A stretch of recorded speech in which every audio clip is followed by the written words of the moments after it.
Hello বন্ধুরা, আজ তোমাদের জন্য নিয়ে চলে এসেছি হ্যাপি হ্যাপি বিস্কিটের কেক। তার জন্য এখানে হ্যাপি হ্যাপি বিস্কুট আমি নিয়ে নিয়েছি 4 প্যাকেট, সেগুলোকে একটু গুঁড়ো করে নিচ্ছে।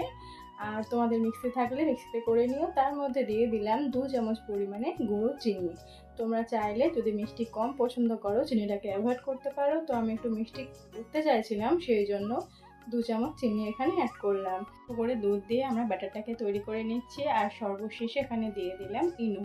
তো আমি হাফ পরিমাণে ইনো দিয়েছি, তোমরা চাইলে পুরোটাই দিতে পারো, তবে খেয়াল রেখো ইনো বেশি পড়ে গেলে কেকটা ফেটে যেতে পারে। তারপরে একটা পাত্রের মধ্যে একটু তেল ব্রাশ করে নিয়ে দিয়ে দিলাম পেপারের মধ্যে আমি দিয়ে দিলাম ব্যাটারটাকে যেটা করে রেখেছিলাম। আর একটু গার্নিশিংয়ের জন্য একটা বিস্কুট দিয়ে দিয়েছি আর কিছু বাদাম উপর থেকে ছড়িয়ে দিয়েছি। তোমরা চাইলে এটা দিতে পারো, নাও দিতে পারো, পুরোপুরি অপশনাল। তারপরে একটা হাঁড়ির মধ্যে কিছুটা লবণ দিয়ে একটা সরা তার মধ্যে বসিয়ে তার উপরে আমি কেকের পাত্রটাকে রেখে দিলাম।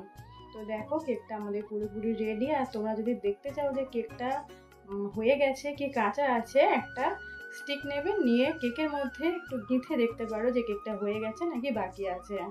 আর দেখো আমাদের কেকটা পুরোপুরি রেডি হয়ে গেছে। তো আমার এই কেকের রেসিপিটা তোমাদের কেমন লাগলো অবশ্যই কমেন্টে জানিও। আশা করছি কেকটা দেখে তোমরা বুঝতেই পারছো কেকটা কতটা স্পঞ্জি হয়েছে। রেসিপিটা ভালো লাগলে লাইক কমেন্ট শেয়ার করে দিও। চ্যানেলে নতুন বন্ধু হয়ে রেসিপিটা দেখে থাকলে চ্যানেলটি সাবস্ক্রাইব করে আমার পাশে থেকো। তোমরা সবাই ভালো থেকো, সুস্থ থেকো, টাটা।